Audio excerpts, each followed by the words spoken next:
A tourist poked the guard with an umbrella, confident that he could get away with anything. But the hero's response shocked the crowd. Let's find out what happened next. London, Buckingham Palace. The majestic square in front of the Queen's residence is a true magnet for tourists. Golden gates, perfectly manicured lawns, and the strict symmetry of the architecture all scream of grandeur and centuries-old tradition. Amid this historic spectacle stood Private Thomas Harding, motionless as a statue. At 28 years old, he was the epitome of discipline. His posture flawless, his gaze focused, his uniform straight out of a textbook. His neatly trimmed light blonde beard complemented the imposing presence of his bearskin hat, which made him appear even more monumental. The bright red uniform with gold buttons was impeccably pressed, its vivid color contrasting with the gray sky, a proud symbol of the Queen's Guard and its enduring traditions. For Thomas, his service was more than just duty. It was a symbol, a tribute to the past, and a reminder that some traditions are worth preserving. But among this idyllic scene, there's always someone ready to ruin the picture. That someone today was a tourist, a man of about 35, slim, with a bright red face. Dressed in an orange windbreaker that looked almost ridiculous alongside a green baseball cap that read, "World's Best Tourist," he completed his outfit with black jeans that might have been clean once and scuffed sneakers with peeling paint. This was someone who saw the Queen's Guard not as a historical symbol but as free entertainment. He had already made himself noticeable, loudly commenting on everything from the weather to the quality of souvenirs in the nearby shops. But when his eyes landed on the motionless guard, a mischievous gleam sparked in his gaze, a hunger for fun. After all, wasn't this exactly what he'd envisioned? What's London without messing with these guys in the hats? "Hey, are you a mannequin?" he shouted, jabbing a finger toward Thomas Harding's face. The crowd erupted in laughter, but Harding remained still. This was his rule, his duty.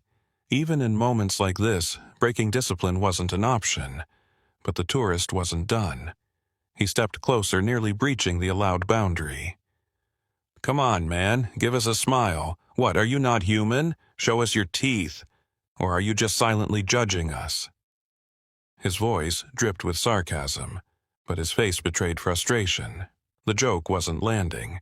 Besides a handful of equally immature onlookers, no one laughed. The crowd began murmuring. A middle-aged woman standing nearby crossed her arms and muttered, "Shameful. Why can't he just leave the poor guy alone?" The tourist wasn't deterred. "All right," he drawled with a fake grin. "If you won't smile, how about you wave at us? Come on, that's what we came here for." His voice rang out, grating on everyone but his own ego. Harding, as always, maintained perfect control, but the slight tension in his jaw revealed that this moment of trial was becoming increasingly challenging. The crowd watched intently. Some pulled out their phones ready to record a funny moment, while others shook their heads in disapproval. "Look at him. He's definitely angry," whispered the woman to her companion, nodding toward the barely noticeable movement of Harding's jaw. "But he can't do anything. Now that's self-control." Indeed, Thomas stood firm, silent, and impeccable, as a guard should. But the tension was building. The tourist, realizing his antics weren't getting the desired attention, began rummaging through his backpack. Something about the way he moved suggested he wasn't stopping at words. The crowd around Buckingham Palace grew thicker, and with it, the tourist's recklessness intensified. He, like an actor on an improvised stage, craved attention.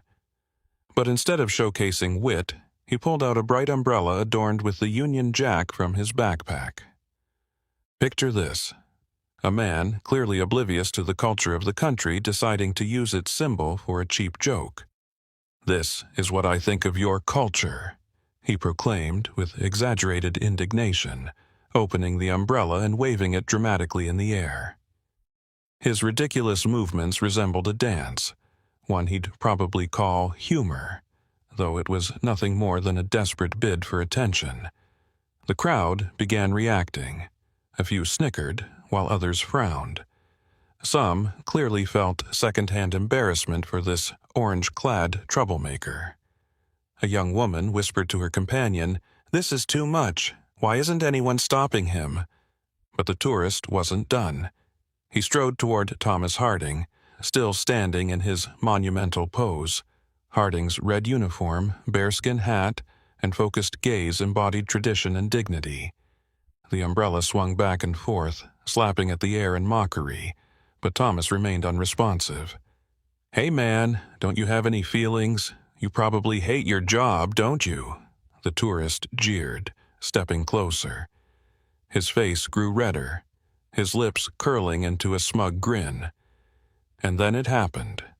With a loud chuckle, the tourist crossed the white line, the very boundary that clearly signaled no entry. The crowd gasped audibly, but the tourist seemed oblivious. He stepped forward, waving the umbrella mockingly, and lightly prodded Thomas Harding in the shoulder with its tip. To him, it was just a joke, but violating someone's personal space, a person representing centuries-old tradition, was no laughing matter. Thomas reacted instantly. His arm, motionless for so long, moved with the precision and grace of a martial arts master. In one fluid motion, he snatched the umbrella from the tourist's hand, folded it sharply, and dropped it on the ground without a word. The entire event unfolded so quickly that the crowd didn't immediately register what had happened. They froze, their eyes fixed on the scene as though they were watching a moment from a historical drama. "Hey!" the tourist shouted, stumbling back. His smug grin vanished, replaced by shock and indignation. "That's assault! You can't touch me!" The crowd began to stir. Some erupted into applause. Others raised their phones to capture the epic moment. A few voices rang out in support of the guard. "That's right! Good for him!" Finally, someone put him in his place. Amid the chaos, Thomas Harding resumed his position, standing as though nothing had happened. His stillness radiated dignity, commanding respect. Yet the tension in the air hinted that this incident was far from over. The scene at Buckingham Palace was electric with tension. The crowd had split into two camps. On one side, people applauded Thomas Harding, recognizing his composure and professionalism. Some even shouted, "Well done, he got what he deserved." On the other side, the orange-clad provocateur was relentless. He spun around like a top, waving his arms and trying to draw attention again and again. His face, once smug, was now twisted with anger and humiliation. "You all saw that! He attacked me!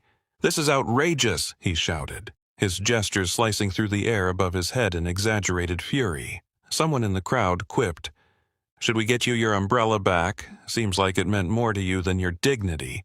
But the tourist carried on. In his mind, a self-righteous monologue played on repeat, justifying every move. "I'm the customer here. I pay money to see this. This is my stage. They're supposed to entertain me." And then, like a thunderclap out of a clear sky, an officer stepped onto the scene.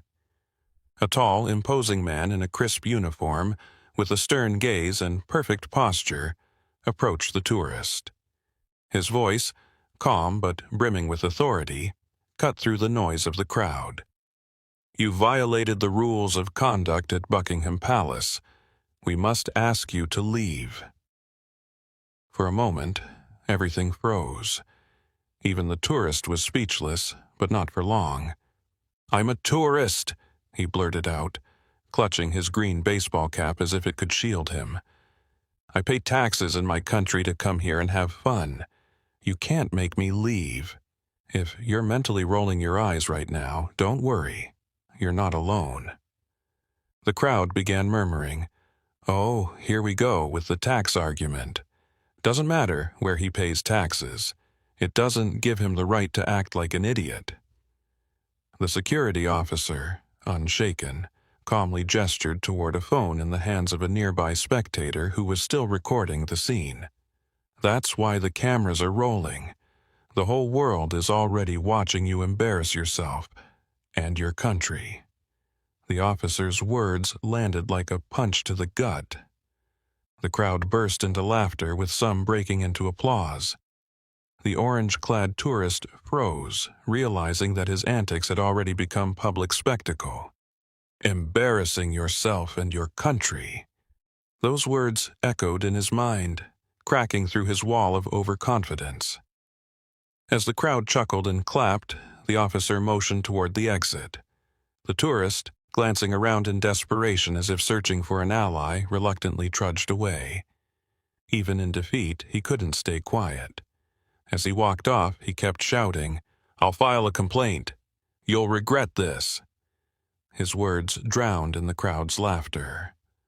A woman, who had earlier whispered to her neighbor, now said loudly, "Go ahead and write it. Just don't forget to mention how you behaved so everyone understands." When the orange provocateur finally disappeared from sight, the crowd's focus returned to the guard.